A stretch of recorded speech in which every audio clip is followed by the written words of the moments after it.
Welcome back to the Musicians Insight podcast, where I sit down with incredible musicians from all corners of the music industry. We talk about equipment, life, business, music, every aspect of being any type of musician. My name is Jeff Jopik. I am a music educator and trumpet player in the Atlanta area. And today I have the incredible pleasure of sitting down with Dave Detwiler, my former / current teacher and longtime mentor. Dave has been the lead trumpet in the Army Blues previously for 27 years, correct? 27 years, and is currently still very, very heavily involved in the music scene in all aspects in the Washington, D.C. area. Thank you so much for coming on and sitting down and chatting with me today. You have had a long, very illustrious career, and I know some of the things that you've done, but could you just sort of elaborate on how you started playing the trumpet? I know your father was a trumpet player. How you started playing, what it was like being a young musician. I know a lot of people, especially that I know, and a lot of people that might be watching a podcast are young musicians, and they're sort of in my shoes. What was it like being in my shoes? How did you start? Where did you get your career started? You know, Jeff, I find it interesting to see the number of musicians, trumpet players, and I do work with bands, but mostly trumpet players, that come through my studio, and they have siblings that are terrific musicians. They have parents that are musicians. They might be great musicians. They might be just, have fun. People that do it on the side with a different type of professional job. But the way I started, my mom was a professional organist, and my dad was a trumpet player. He had played over in Pittsburgh and then decided to come back to my hometown and teach school. So he was a teacher and trumpet player. And so I had it all around me. I had an older brother that was the principal soloist with the U.S. Marine Band, just a few years in front of me. And it was always my goal to try to get as good as him. And so, that kind of sibling rivalry comes in a lot. And I think that, with all the students that I've taught, it's rare that you get a student who's really successful and does well and goes on and becomes a professional, that they didn't have a lot of parental support. I think that the kind of crazy stuff that's going on in the world, I think it's very scary to what's happening with musicians and the kids. I recently had a young student's mom call me and wanted trumpet lessons. And she said he had just started in elementary school, in the elementary school band, because they start now in sixth grade, whereas I think I started when I was in first grade. But, it crept up over the years. Then they weren't allowed to start in fourth grade, and they weren't allowed to start in fifth grade. Now they start in sixth grade. But he said there was 2 trumpet players in the class, and the other trumpet player hadn't figured out how to put the mouthpiece in the receiver for the first 3 or 4 weeks, so hadn't really played a note. Mm-hmm. And I mean, just recently, at least you'd have as maybe 10 starters. This year it's 2, but one of them is having trouble figuring out the equipment, which end to blow on. And so the pandemic it's really killed music. I'm hoping that it comes back. I went from playing an elementary school band, and then I went to my dad's junior high school. Back then we had 7th, 8th, and 9th grade, but I was also very much interested in sports. And my parents, again, were very supportive. They supported both the athletics and the trumpet. And, I went on to a prep school, and I got a scholarship there to play trumpet. And I could do athletics and music there. And then out of that prep school, I went on University of Pittsburgh. I played a little football there, and I got hurt. And my dad brought my horn back, said, "You might want to get back to this." Yeah. And so I was actually in pre-med then, and I was hobbling around campus on crutches, and I saw this sign that said the University of Pittsburgh Jazz Ensemble was forming. So I thought, I'll go try it. So I took my horn down there. I must have sounded like a beginner at best. And so I won the position as the last trumpet. Now, I don't know whether that was sixth, fifth, or I think it was at least six trumpets, and I was the last one. But they pretty much were accepting anybody. And this was in college. This was at Pitt. This is in University of Pittsburgh. Yeah, I couldn't hardly play when I went to the first couple practices, but I hadn't played in a year. I'd been playing football and I thought I was going to play in the NFL. It was like every probably good high school athlete does. But I pretty soon found out they were bigger, faster, stronger, and they would hurt me when they hit me. So I went back to my horn. And through that next couple years, because of a fellow named Nathan Davis, I mean, he really created interest in me and interest in jazz. And I ended up being the leader of the Pitt Jazz Ensemble and also playing lead. And I had a start my career. After that, Nathan asked me if I would come over to Europe and play over there, and I did. And I realized that I couldn't make a living because over there doing what I was doing, I was pretty much starving. And I probably wasn't going to be one of the big name guys that made the money. And at that time, my brother was back in Washington playing with the U.S. Marine Band. And so he said, hey, there's an opening in the Army Blues. So I came back, went and auditioned.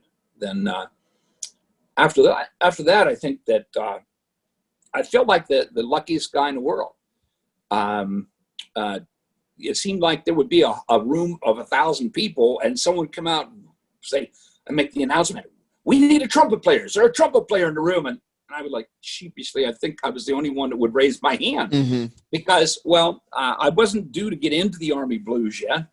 Everyone kind of had to ride their time in a ceremonial band. And one of the trumpet players had a health, he had a hernia, and he dropped out. The next day I was in the Army Blues, and that's how that got started. The other stuff that I have done, I fell into. The commander had been under my uncle in a military band right after World War II. And so I had been at the Army band, just gone into the blues, and the commander called me into his office and asked me if I would play a solo on a big show that they did. I'd been in the Army band about 2 or 3 months, and I ended up passing over every other trumpet soloist because this guy remembered my uncle, and apparently my uncle had done him some favors or whatever. He was a good friend. There I was playing solos in the Army band. And there were, I like to say 100, but there were probably 10, 15, 20 guys way better than I was that I passed by. I got to be the soloist. I was a lucky guy to be in the right place to get into the blues, right guy to be the soloist with the Army band. And I did those the rest of my 26-and-a-half-year career in the Army. But during that career, I think it'd be kind of funny to actually go back, maybe even write a book about it. It was the main arranger of the Army band, a guy named Jim Kessler, was also one of the arrangers that wrote, those TV shows are on Capitol 4th and Memorial Day and all that. Okay, well, he wrote stuff, Pops type stuff, for the symphony, for the National Symphony Orchestra. I was walking through the lobby one day, and he came up, had a piece of paper, and he said, hey, Dave, I wrote this for Doc Severinsen. Would you mind playing it, practicing it? Tell me if it's any good. So I took it home. I worked on it pretty hard to get the darn thing. And so I brought it back. I said, hey, Jim, it's neat, really nice solo. And he said, could you play it with our band like next week at a rehearsal? I thought about it. I said, yeah, okay. So I got the solo, came in the next week. I played it with the band. It all went well. Everyone was all happy. And afterwards, he comes up and he says, hey, Dave, great job. He said, would you mind coming over to the Kennedy Center and playing out with the orchestra for a rehearsal? I thought about it for a second. I went, no, I don't think so. I was still pretty young. I was intimidated, and I didn't want to do it. And then he said to me, we'll pay you a lot of money. I went, what I'll do time it. what time do I have to be there? So I did that, and I went over to the Kennedy Center, played it with the NSO, getting ready for a Memorial Day. And when I played it with the NSO, after the rehearsal, a guy named Dave Detwiler, he was the tubist with the NSO, plus he was also the personnel manager. Dave comes up to me, he says, "Hey, Dave," he says, "tell you what," he says, "Doc can't be here until the actual show. Would you do the rehearsals and the dress rehearsal out down at the Capitol with us?" I said, "Okay." Again, I did it. After that, he says, "Would you mind helping Doc know what he has to do all the show?" And I'm thinking, yes, Memorial Day, I want to kind of spend it at home. And he goes, "It'll pay you a lot of money." I went, okay, where do I have to be? I ended up taking the solo over to Doc in his hotel room. The guy had just gotten out of bed, picks up his horn, and he flies through the solo. And I said, "I hate you." I said, "Have you been practicing that?" He says, "Oh, no." I said, "But it's a real nice solo." I'm going, oh my. So I kind of knew my spot in life as a trumpet player. Took me about a week to learn it, and Doc picked it up and sight read it. Anyway, I hung out with Doc that day, took him around, showed him what he had to do all through for his performance. And what actually happened is on the dress rehearsal, they didn't televise those at that time. I actually got more press than Doc did, because they televised everything in the dress rehearsal, but for some reason they weren't allowed to televise the show. But that got me started with about a 36-year career with the NSO. That's how that all started. I know you you do those every year, and I never know how that started. Well, I have a run of, I think 30, 31 consecutively, except for this past year. I never missed them, but they weren't all with the symphony. A couple of times I went over with the Herald Trumpets. A couple of times I went over with the blues trumpet section. So I had a lot of those Capitol concerts under my belt during a career. So anyway, I never knew what I was going to get into. I did know that not only was trumpet my career, what I put food on the table with, but it was also my passion. It was my hobby. I'm still at the point, after some health issues especially, where I practice maybe an hour to 4 hours a day. And, an hour is my minimum, just to try to stay involved. And I've been picked up by a couple other orchestras. And at one time, I guess for about 14 years, I was playing 7 nights a week.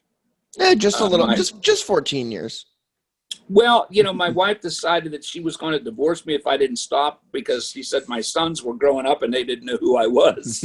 My routine, even before we got married, was I would wake in the morning, have some coffee, eat some breakfast, and I would practice for a couple hours. And then I would do whatever around the house for a little bit. And I would go over to the Army and I would play a 2.5 hour rehearsal. And then I would, most of the time when I was still single, I would go out with my buddies, play some basketball, play some pool, just hang out for a little bit, go home, take a shower, get some dinner, and I would go play my gig. Well, it could be a 6-hour gig at a convention, or it could be a big band. When I was first in Washington in the early mid 70s, there were probably about 90 places that had live jazz every night. And so, obviously that was 70s. The world isn't the same now. But it's a shame. It's a shame. Well, I like to tell people I learned to play the trumpet, OJT, and I learned from all the other great musicians I've been around. I've learned from sitting down at a Ford's Theater Awards, and I sit down and Rick Baptist is there on my right, or Wayne Bergeron's on my other side, and I'm going, uh-oh, what am I going to do?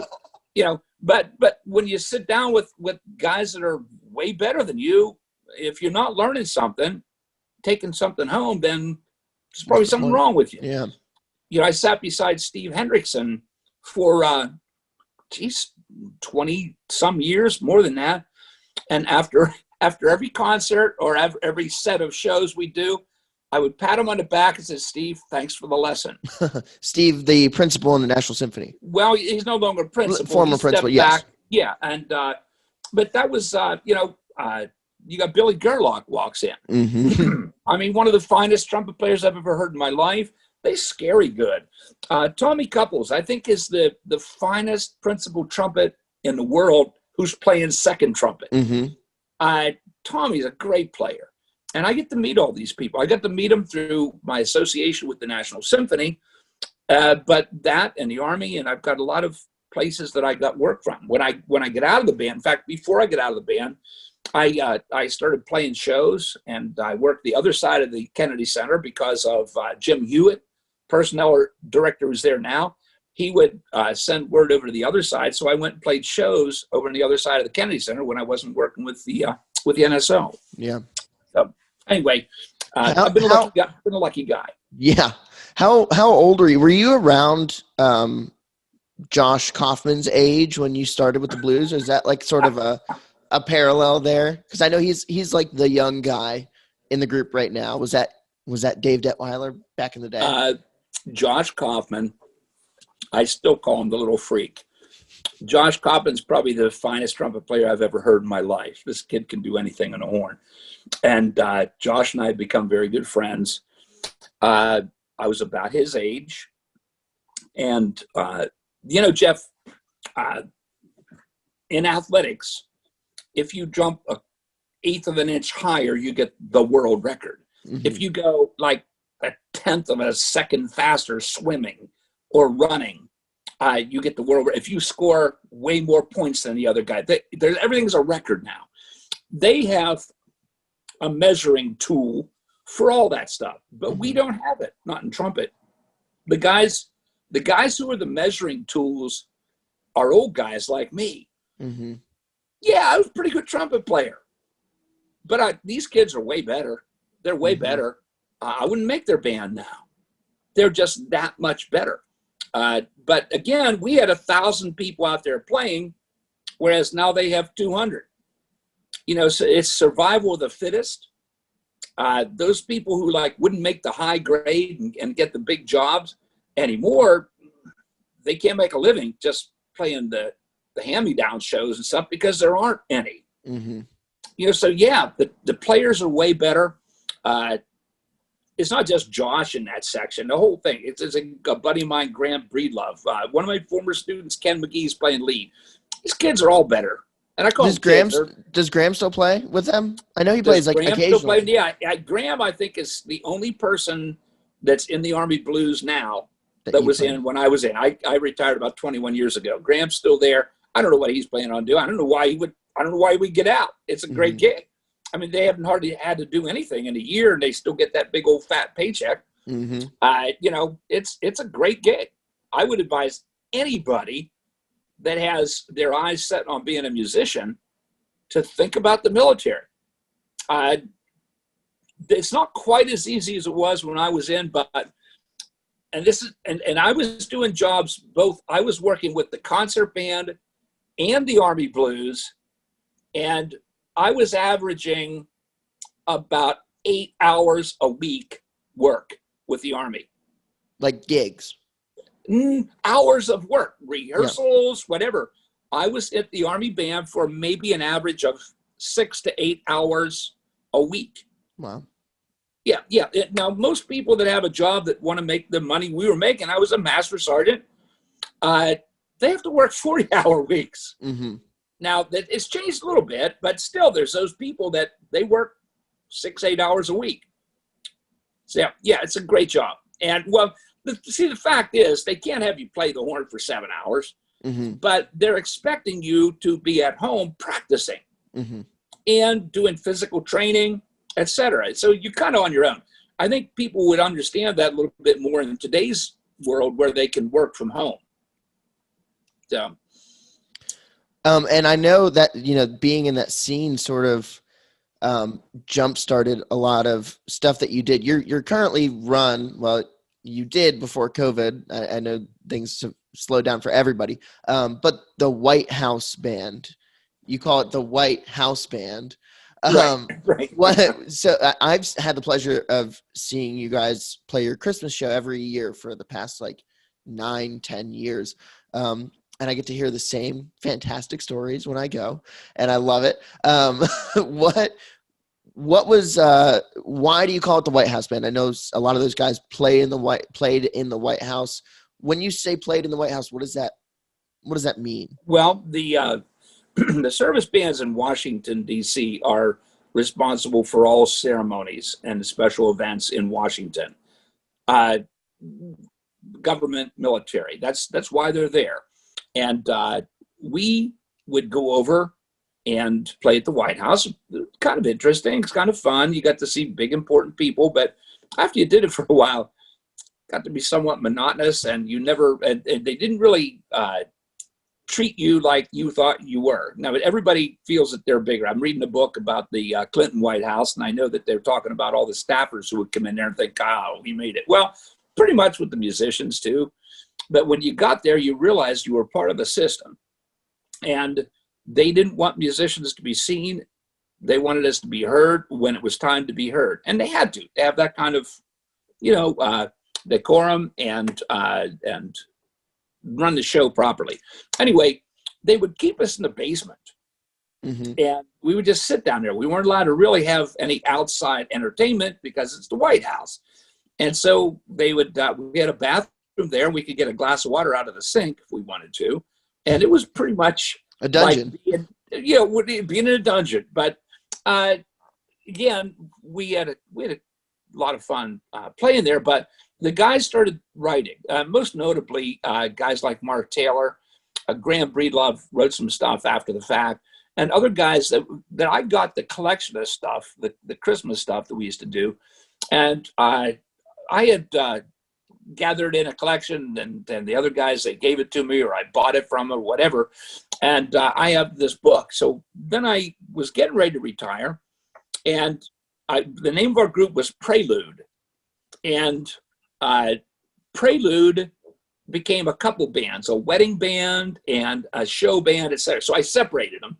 Mm-hmm. And I get out of the White House, and I waited for the other guys to get out. And so everybody in the group had been former military, but we couldn't call it the White House Band while we were working in the White House. Mm-hmm. Mm-hmm. So we had called it Prelude, but we switched that. Now there's a very, you know the CD. I mean, it's a really cool CD we did of a bunch of these songs. The Christmas one. The Christmas CD is under Dave Detwiler and Prelude. And it just came out. It just, became available. It recame out. Yeah. So it's on Pandora, and it's on all those other sites. Pandora. That's very. It's everything. Spotify, Apple Music. Yeah. You can use it in the elevator, or you can sit down and have a cocktail to it, or some of the stuff. It features a lot of stuff with my friend Chris Vidala, who passed away 2 years ago.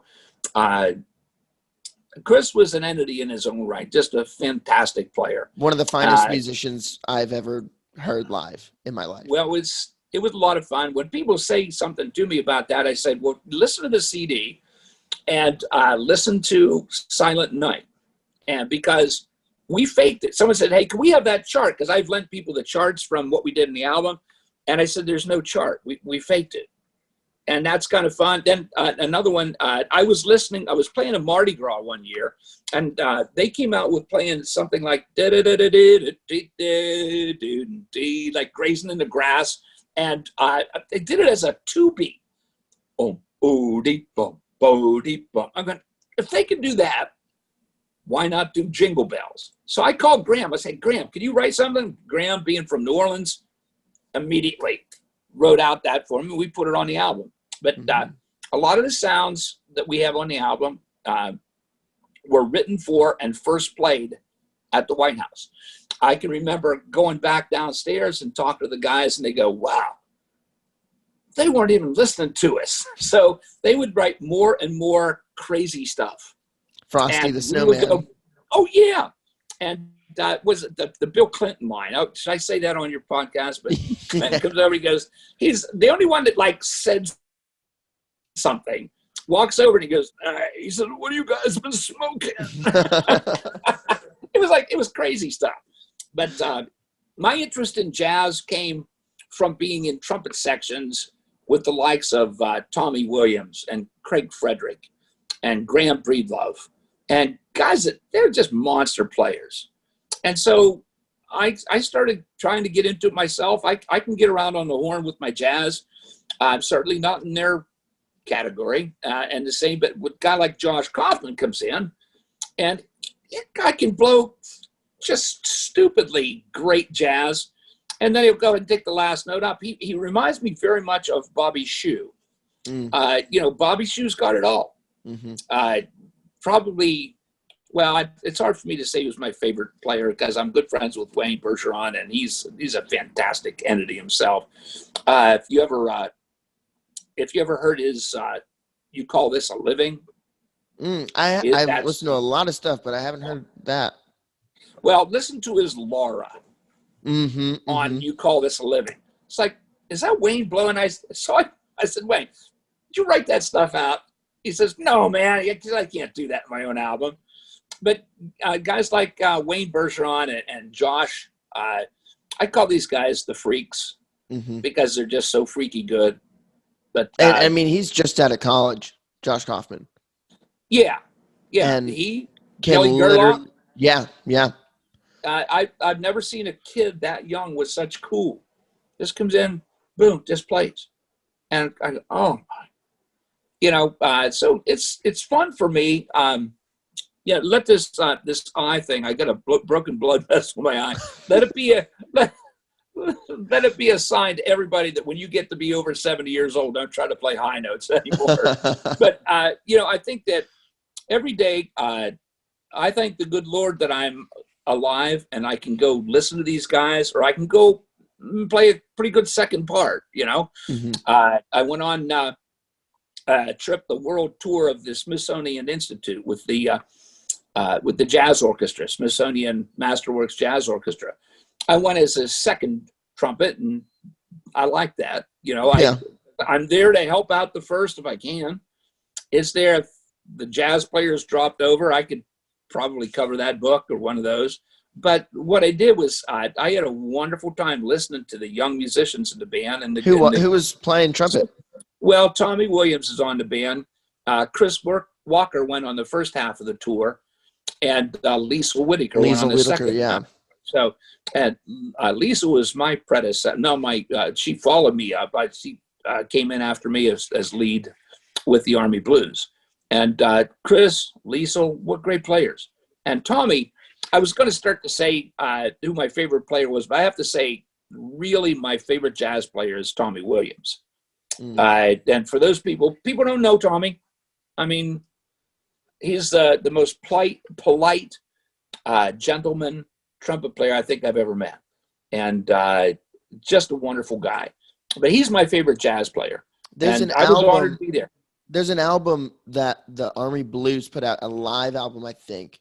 It has the Bill Bailey that you had a solo on it, I think. And there was another one that was like a funky duet between flugelhorn and trumpet, and I think it was either Craig and Tommy or maybe Graham, but the playing in that group and on that whole album was just incredible. The solos were fantastic. Yeah. Well, and again, I go on gigs and I listen and I try to learn, and anything I have now coming in, playing, it's all gravy. I now play with the principal with the American Pops Orchestra. That's that little show I did with Vanessa Williams over Christmas time. And what a lot of people don't, I hope the people from the Pops don't know this, but I took my cornet and with a nice big mouthpiece, and I played it. I just had some real health problems. I won't get into that. But Graham had said, "What was you with that funky cornet?" I said, "Graham," I said, "I had to get nice and easy, go back to basics, and that's what I played." And notice on my solo, I didn't try to win any battles. I just wanted to walk out because it was one and done. In other words, there weren't any retakes. It was a live show. But I think that my claim to fame now, claim to fame if it is that I'm a much smarter player now. Mm-hmm. I don't look for being a hero. I just want to make sure I put the note in the right spot. Mm-hmm. Be a supportive cast. And then when I'm playing with principal on the, I don't know whether you saw it, but there was a United in Song that we did on New Year's Eve. That one I'm sad to say that I missed.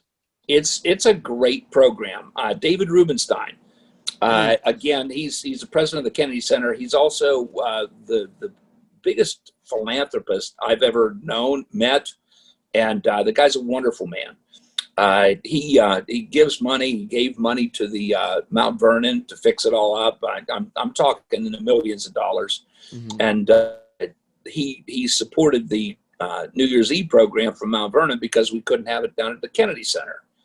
So that's the kind of guy that was. But I'm lucky. I'm still getting that call, and I play associate principal with the AFPO, which is the American Festival Pops Orchestra, and I'm not sure whether I'm done with the Kennedy Center stuff or whatever, but this number of years later, I don't know when we're even going to be back. So Mm-hmm. I'm 71, and I'm lucky to be still involved. And I think I get my biggest kick from, even with all the playing, I get my biggest kick from teaching. Mm-hmm. So you've taught some pretty noteworthy people over the years. I remember I was on a lesson with you over quarantine, and you were saying, when I was telling this stuff to Brian McDonald, and I was like, wait, when were you talking to Brian McDonald? You're like, oh yeah, I taught him. Yeah.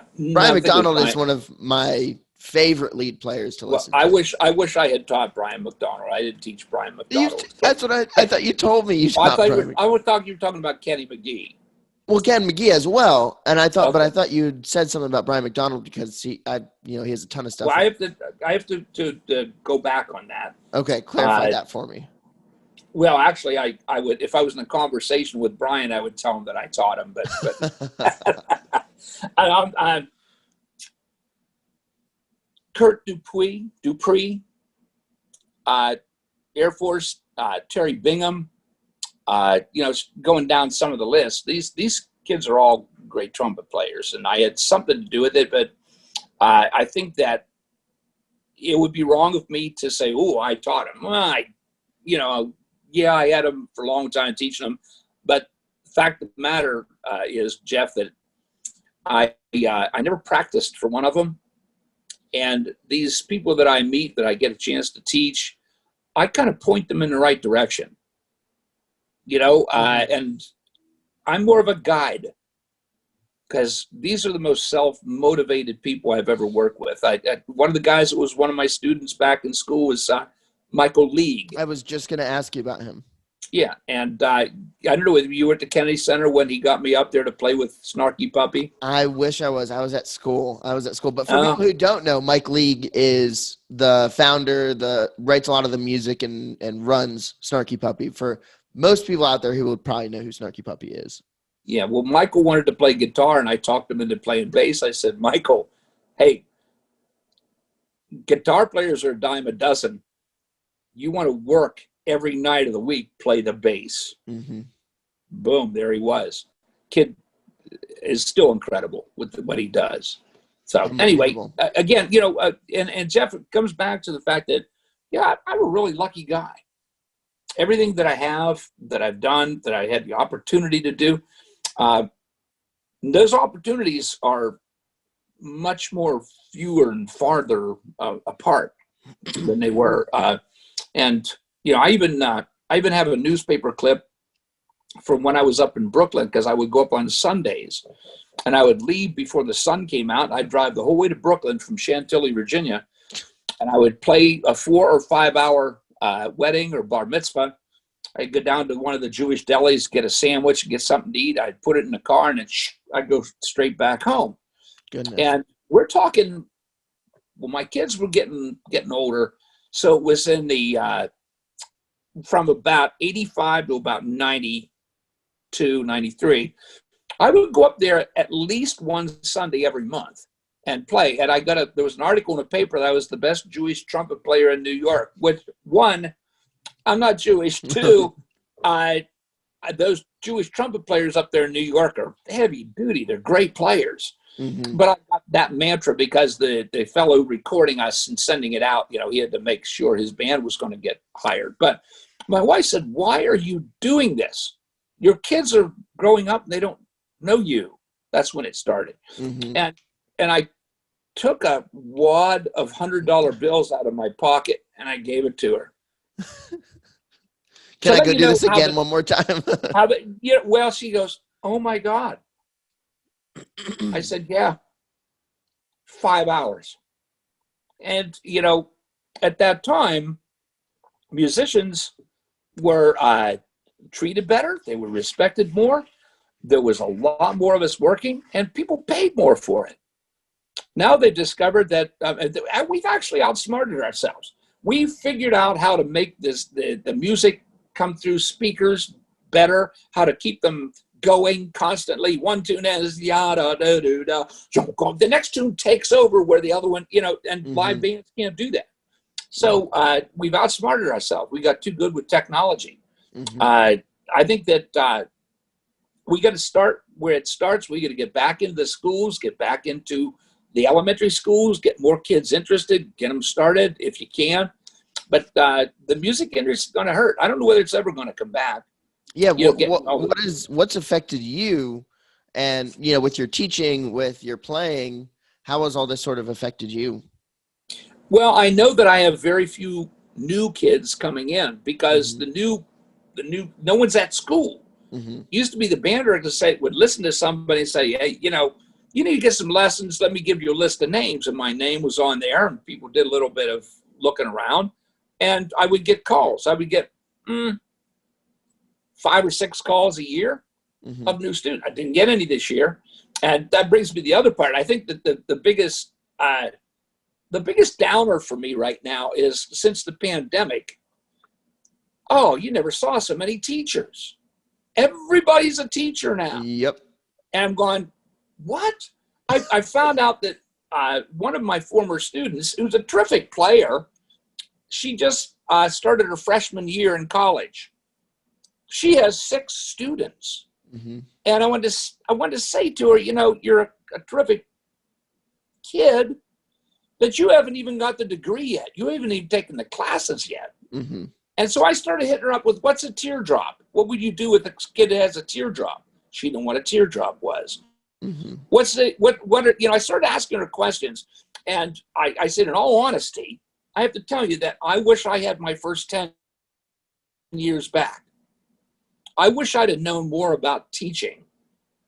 And I have the degree. Mm-hmm. I have the ed degree.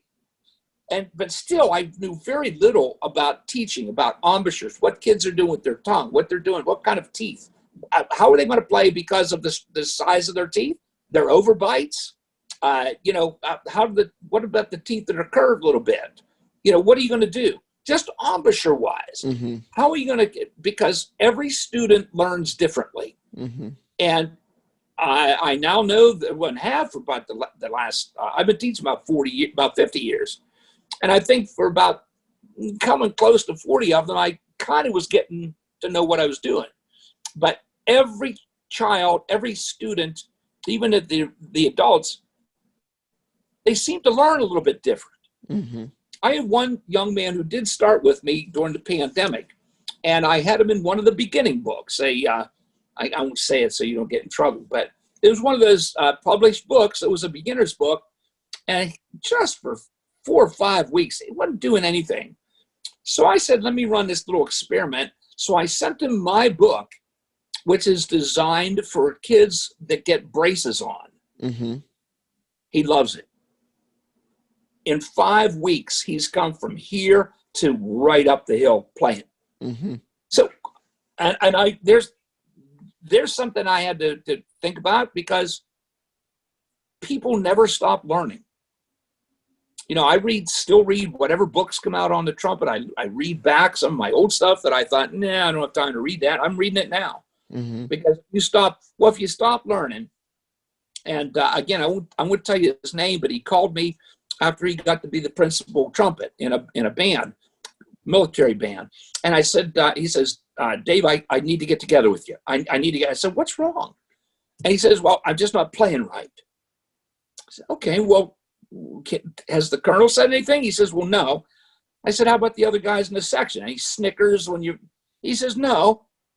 I said, well, congratulations. Little silence. I said, congratulations, because you still don't think your poop doesn't stink. In other words, you're still interested in getting better. You're still ticked at what you do. Now, I can tell by my friends, colleagues, guys that play with me, my students who are real good, I kind of like it when they're a little PO'd at the fact that they didn't play something well. Mm-hmm. That to me says, yeah, that gives that drive to want to get better. You know, so, and I think that any musician, I've never seen a musician come walking in that wasn't interested in getting better. I've seen a lot of them that, especially in the Army band, and again, the military bands, I crack up now because that's kind of why I retired. They were interested in testing me more to see if I could do push-ups, sit-ups, and run a couple miles, and I never was tested on the trumpet. Mm-hmm. Now, I was out in front of the band a lot. They pretty much didn't need to test me, but I'll tell you what, I know guys in the band that if they went on vacation, they put their trombone in the locker and didn't come back and play it for another 3 weeks. My family was conditioned to know that we went on vacation. I always found a place where I had my horn, some of my music, my whisper mutes, whatever it took, and I practiced for my mandatory couple hours every day. Mm-hmm. But again, I don't know. In fact, I know that it's still not happening. The military has bandsmen out running and doing PT, but they don't ever listen to what their horns sound like. Mm-hmm. It's amazing. I don't know that for a fact right now. I haven't looked at it, but I do know from the Army band, which was the only DC band to go overseas at World War II, to when I got out in the year 2000, I had never heard anybody get tested on their abilities on the horn. Yeah. So, I mean, it's kind of crazy. Is what it is. And I'm glad most of the guys, I think, are good enough musicians now that they say, yeah, come on, I'll show you. And they're go-getters. And I think that the atmosphere of, I made it, I'm not going to worry about it anymore. I'll just come in and do I think that's kind of gone. But again, not sure. So. Well, I mean, I know a couple of the players, EJ Ramos and all those players, they're working, the ones that I see. Sure. One thing, I wish you could see some more people on social media. There's a lot of fantastic, like the student that just started at Indiana, has an incredible Instagram account, like that I get to see how yours. It was really funny. I actually messaged her. She did a Q&A on Instagram or something. And someone said, who do you study with? And she said, Dave Detwiler. And I was like, what?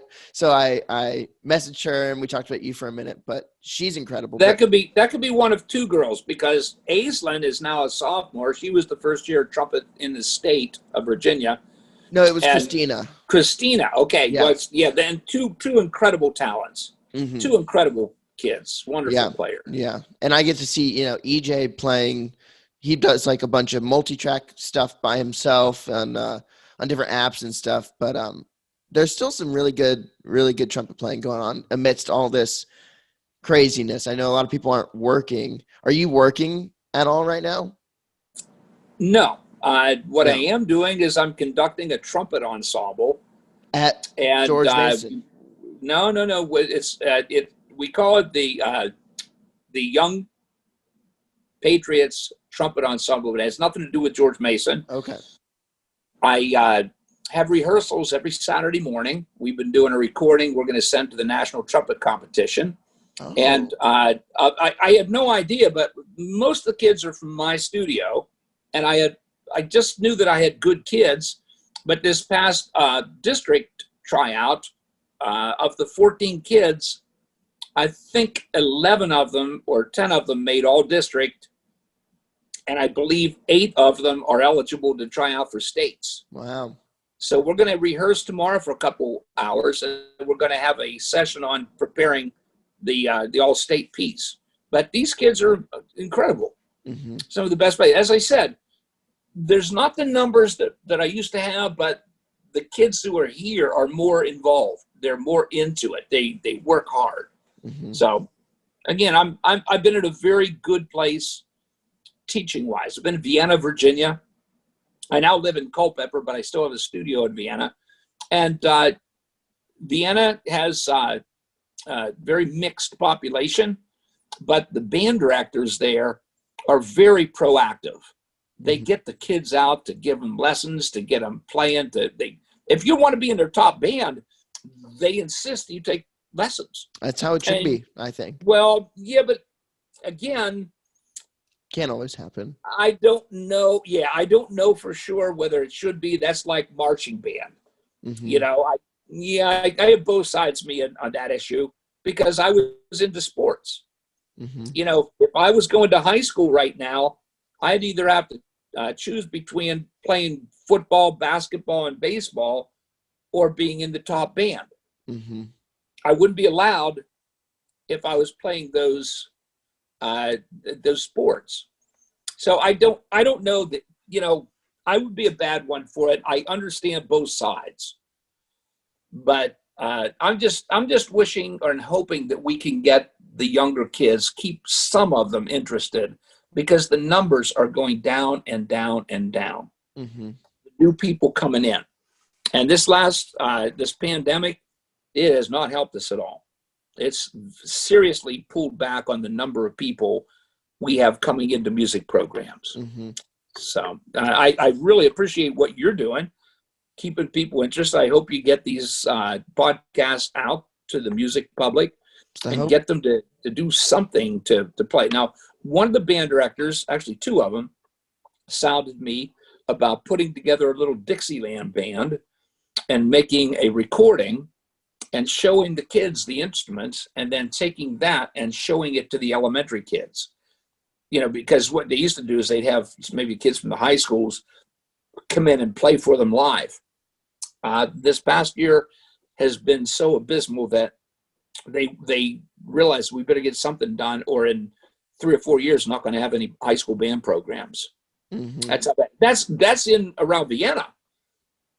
That's not here in Culpeper and further west. You know, that, I mean, you take, if you have 100 people in Northern Virginia, you probably get 40 people in Culpeper. In other words, the numbers are that much further down and everything. Mm-hmm. So it's scary. And I mean, I'm teaching, I have 1,000 students ages 5 to 10. One of my most fun things that I've been trying to do this year is I've learned about 800 names, which has been a real fun challenge. I'm proud of the fact that I can essentially call them all by name. But one thing that I didn't get at all in my elementary education is inspiration to do the arts, essentially. I mean, we did a play or like a musical, but a lot of times we were just singing songs. I remember doing square dancing, things like that. But I think a lot of people who are coming out and starting to teach nowadays come from a background where they have access to the internet, or they grew up with the internet, and a lot of what they consume is through things like YouTube. And I know that I get inspired when I see videos of this guy that I did, incredible trumpet player. I did my first podcast with Louis Dowdswell. He did a couple videos with Wayne. He did like an Incredibles medley, and he did When You Wish Upon a Star, like that became viral and everybody plays that arrangement now. But he does videos of things like Disney songs, Frozen songs, all this stuff, and they get millions of views. And I've been showing them to my kids, even if they don't think they like jazz or things like that. You know, you show a really cool, exciting video that took a lot of time and energy to produce, and it's all top-notch musicianship and jazz music and things, and they get excited about it. And I'm hoping that showing them, yeah, it's not just, playing a march in a concert band, which can be fun and can be exciting. It's not just that. It's, you can go out and make some serious noise and get people on their feet and do that stuff. And especially my fifth graders who are going off to start band next year, the hope is that through showing them the stuff that I like and a lot of people are musicians are liking, that is really exciting, hopefully they'll get excited to do something like that and start. That's where I think a lot of music education is changing. And there are music teachers out there teaching little kids that are much older, and there are now some that are lots that are coming out that are much younger. So I think the education is sort of changing, and hopefully people will be inspired by the stuff that's coming out these days and want to do that kind of stuff. What are your sort of thoughts on videos and showing kids that before you answer, I always said that if I was going to be like a high school band director, I would play videos of what we're playing. I would show the students videos of what we're playing, or videos of top-notch clarinet players or saxophone players or trumpet players, to go, this is what you can do. It's not just, it's not just where we are now, because I never saw those in my high school band. It was just, we're playing Jupiter. Let's play Jupiter. We didn't watch the Chicago Symphony play Jupiter. Things like that. Well, I think you're spot on with everything you're trying to do. And I wouldn't want to get into the other side of somebody called me from one orchestra, and I said, why don't we do a medley of Disney tunes? He said, we can't do that. I said, why is that? He said, well, he says, they own the copyright. And I said, well, what do we have to do? And it's thousands of dollars even to write your own arrangement on When You Wish Upon a Star. And if you get caught using it for your own purposes, they're going to come after you. They're going to sue you. They're going to get lots of money. So be careful with the copyright infringements and stuff. But I think you're spot on with get them excited and whatever it takes. Mm-hmm. Get them excited about the music that's out there. I like to try to stay present. That's why I still teach. Mm-hmm. My wife said, why don't you just retire? You don't need the money. And they said, no, you don't get it, honey. I like it. I like hearing what the kids are doing, what they're into. A lot of the stuff they're doing is just old stuff redone. Mm-hmm. And it's fantastic. So I really think that the new people, the innovators that are going to try to figure out what we can do to get these young kids interested, you're right on. Show them the videos, listen to the music, get them excited. I work with a guy the guy's named Luke Frazier, and he's the maestro of the American Pops Orchestra. And he forms smaller groups, and he does exactly that. We did a little program with a little story to it. We played little snippets of songs that are in present day, and apparently quite a success. He's writing another show like that to send out all over the country. And Jeff, I'll tell you what, when we get the next one done, I'll try to get it sent to you, or I'll hook you up so that you can get that for the kids. Yeah. But it's something that is being thought of, and I think that if somebody gets the right hold on this, the right franchise to do this, they could be quite wealthy just with that idea. Mm-hmm. So I think it's great, and the kids have to be inspired somehow. Taking them just to concerts, you can't take them to a symphony concert; they're not interested. But if you go to a concert that somebody like Stephen Reinecke is running with a Pops concert or something like that, to keep them interested somehow. Mm-hmm. Tell you funny what Kendrick Lamar was coming into the Kennedy Center, and they gave an opportunity for the season ticket holders to buy the tickets for I think it was like somewhere like $40 to $75, mm-hmm. and they get the first week of being able to purchase those, and then after that they put it out to the public on say a Monday morning at 9:00. Within something like 20. By the way, they sold about maybe 12% of the tickets to the season ticket holders. And within 20 minutes of them putting it out to the general public, every ticket in the house was sold. Mm-hmm. Now, this was Kendrick Lamar with the National Symphony and all his group. And so I remember that. And then I was thinking, how did that happen? Well, what happened was these people that run like, I don't know whether I should say it, but the Ticketron type places, Yeah. they scooped them all up for like $60 and $70. Next thing I know, one of my buddies says, hey, how about that concert? He said, I tried to get a ticket, and it's $450. They sold them for $200, $300, $400, $500. Mm-hmm. I mean, the Kennedy Center, just mud in their face. It's like, hey, guys, he's popular. Yeah. And he was putting together something with the orchestra, and I thought it was fantastic. You The played on that. program Did you play on that one? Yeah. Yeah. These kids are fantastic. They're great musicians. And, you know, I was sitting downstairs kind of having a bite with them.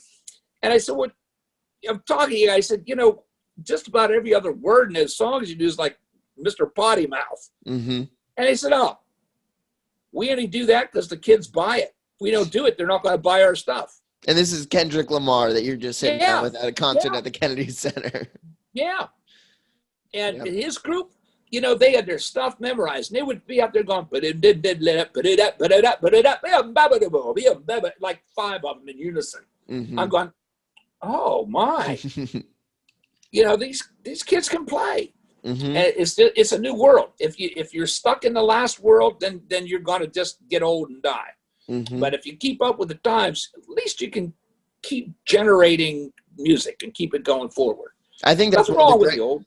No, I mean that's what I think is so cool about Snarky Puppy and the you know the fandom that they created, and now people like fusion jazz and that, and you know they're getting excited about trumpet playing and bass playing and keys and the drummers and you know all this stuff.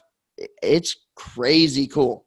It's crazy cool. I know you got to play with them once or one I don't know, but they're something else.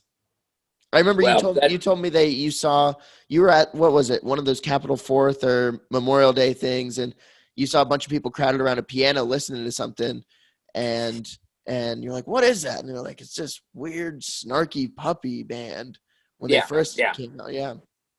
Well, they were just, it was different, but they said, man, I said, believe it or not, I said, I know those kids. I don't know whether Michael would like me to share this story, but I will. Okay. Please you do. Can always exit. You can always cross it out of your podcast. I won't. Michael had been over at Centerville High School, and great kid. He and a couple of the other kids went down to North Texas from there. Mm-hmm. And I had heard that, you know, what he was doing down there, but not much from him because his mom would stay in touch with me. And one day I get a phone call. It was a Saturday morning, and it was, Mr. D, it's Mike Lee. I said, Michael, what are you doing? I haven't heard from you in a couple of years. What's going on? He says, we're in a bit of a bind. We're going to be here in Washington, and our trumpet player dropped his horn, and the valve's not working. I said, well, okay. He said, we got a big show tonight. Can you help me? I said, well, Michael, you remember where I live? And he says, yeah. I said, come on over. So I had been teaching. He got there, and I gave his trumpet player who was with him. I forget which one of them it was, Mike. Anyway, I gave him a horn, and I took the damaged horn, and they left and said, we'll bring it back tomorrow. I said, okay. So I took their horn over to Ken McGee. He fixed that. And then they came back the next day, and it was a Sunday morning, and my wife and I were just kind of getting up. The kids weren't even up yet. And my wife says, Dave, there's a whole bunch of the scraggliest looking people I've ever seen getting out of cars. And it was Michael and his band, the whole band. Mm-hmm. And they all get out of the cars, and I went out to greet them, and I'm giving them hugs and everything. How'd it go last night? Oh, it was great, Mr. D. Thank you so much. I gave them the other horn. They said, we're so sorry. We don't have any money to pay. I said, Michael, don't worry about it. It's on the house. Don't worry. No, we'll pay you back. We'll pay. I said, Michael, don't worry about it. And so they didn't. But they said, we'll pay you. And I said, where are you going? And he said, well, they're going somewhere in North Carolina. That was their next gig. And I said, well, you guys have no money. What are you going to do? He said, well, we've got credit cards and stuff. So I went back in my house, got my safe, got him a little bit of cash. Mm-hmm. And Michael League Michael League never forgot me. Anytime he comes to town, if I wanted tickets to his stuff, he'll give me tickets. He's never forgotten that. And so he called me about doing the thing with the Kennedy Center with the orchestra. He says, "Hey, Mr. D, you going to be on that show?" And I said, "Well, Michael, you have like 4 trumpets in your group. Why would they want me on that show?" And he says, "Oh no," he says, "we thought you'd be on it, so we were gonna have you stand up and play." I said, "Well, I'm not." He says, "Well, would you?" And so Michael, I was talking. I said, "What do you want me to do?" He says, "Oh, it'll be easy." Okay, so gets right up. I met him before time. He says, "Well," he says, we'll have you play on the first song. It's kind of a New Orleans thing, an upbeat thing. He says, "We'll have you play in the first song." I said, "Well, Michael, what key? What are we doing?" And he goes, "It's just blues. You'll be fine." I'm thinking, guitar players, they're going to be like in the key of E. Mm-hmm. And I'm going to go,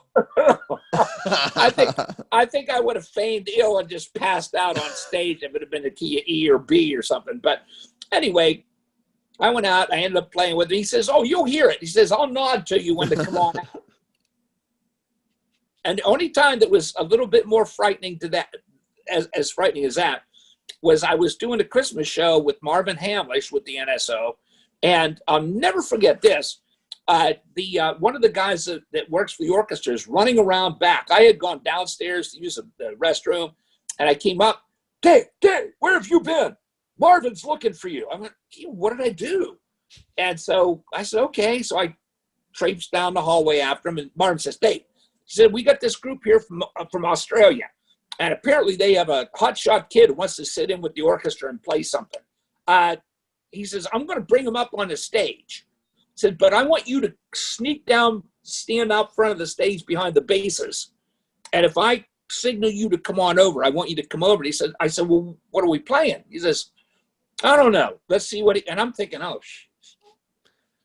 what if, I mean, this is like, what if it's like Sleigh Ride or something? And this kid has this, okay. So anyway, fortunately, Marvin does go, "Hey, and we have our trumpeter, Dave Detwiler," and he introduces me on with this kid from Australia. I come out, shake his hand, "How you doing?" But I'm saying, what in the heck is he going to play? And Marvin looks, he goes, "First Noel." And he holds 3 fingers. Okay, E flat. So ba-da-da-da-da-da-dum, ba-da-da-da-da-dum. So anyway, the kid was played nicely, and I went ahead and played some high notes. And of course, that's every lead player who wants to be a jazz player. When you can't play the changes, you just play something high. Notes, yeah. Ooh, okay. Mm-hmm. Anyway, so that happened. But I never forget walking over there thinking, what in the heck is he? I mean, I know a lot of tunes, I know a lot of Christmas stuff, but I just kept thinking of Sleigh Ride. Like in a different key,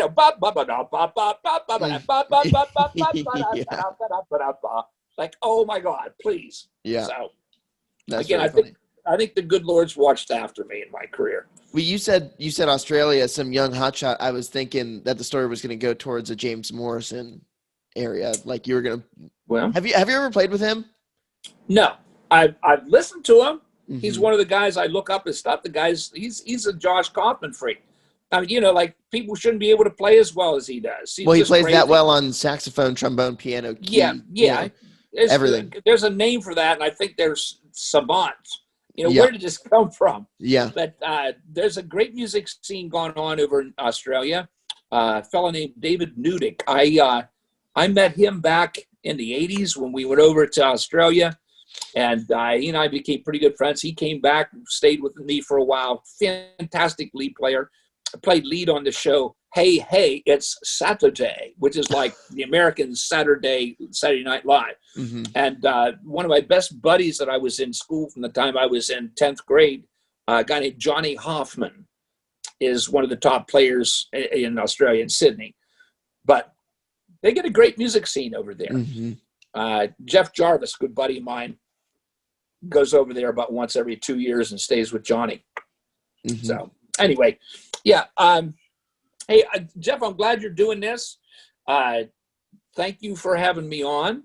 Yeah, And, I'm honored to have you on here. I think people are going to enjoy hearing some stories from. Well, your again, lifetime. I'm the guy that's and one time I actually went out in front of the symphony with Linda Monheit. I'll never forget that. It's those Capitol concerts. It's on a Memorial Day, and they're doing a thing with Ella and Louie. And there they have this really white trumpet player with this really white singer. But if you ever heard Jane Monheit, that's it. She's fantastic. And they started I looked out all over. You told me about that one time, and I looked all over for a recording of it, and I couldn't find it anywhere. Well, it was up for a while. I don't know where it went, but at this around 207 or somewhere around there. But I'll never forget how it started. Jim Kessler puts it in the part, and it works its way down to me, has a little solo in it. Okay, that's good. Next time they run it, they go, Dave, can you stand up to play that? I said, sure. Stood up, played something. The next thing it was, go down to the dress rehearsal. And he says, hey, Dave, can you go out front to play that? And yeah. And so far as I know, with the number of concerts they've done, I think it's been, well, including before TV, probably been about 34, maybe more. I do not know of one player in the NSO that has walked out front other than me in that. And, it's kind of fun because, I get to be seen on those programs and become quite popular. And then I think I'm doing this and nobody in the world except trumpet nuts know a guy named Rick Baptist and a guy like Bergeron. And here's me on national TV. I feel very lucky to be where I am and to have had the jobs that I had. It's been a great career. I don't feel like it's over, but I tell you what, just like playing high notes in my eyeball, the old body is giving out just a little bit. Yeah. I remember one funny thing you reminded me of. You told me a story about when you were playing one of those gigs about Rick Baptist. Do you remember that? You were playing, you played something and you said you overshot it or you did something, and 20 seconds later you get a text from Rick Baptist saying, I heard that. It was on my cell phone. Is this still now it's in the days of cell phones. And I had a nice G on the end. I stuck it. Of course, those guys at the controls are going down, so you can kind of hear it in the background. Yeah. And we went to a commercial or a break in the show, and my phone, which is on vibrate, it lights up. So I push the button. It says, "Nice F sharp." Oh, goodness. Okay. That's so funny. Well, that's a Craig Frederick line. Craig, we did something in a concert, and he goes, "Nice G flat." Yeah. And I'm supposed to be, okay. Yeah. Little SOB. I want to say, you play it. All right, Mr. D. Thank you so much for coming on here and it's a pleasure. Hopefully these get out and people hear this and they get a kick out of some of the stuff you said. Hopefully, I'm looking forward to hearing some of my colleagues call me back and give me crap. Anyway, I'm having Josh Kaufman on hopefully very soon. So let me know about it. Yeah, I'll let me know about it. And so I'll be dialing his phone while you're on. Sounds good. To say, you said what? Anyway, Jeff, one of my finest students ever is you. And, we're still friends for the longest time, even since you gave me that RG3 poster. And I told you he'll never make it past his third year. And he didn't. And he did. Yep. You got to listen to the old man.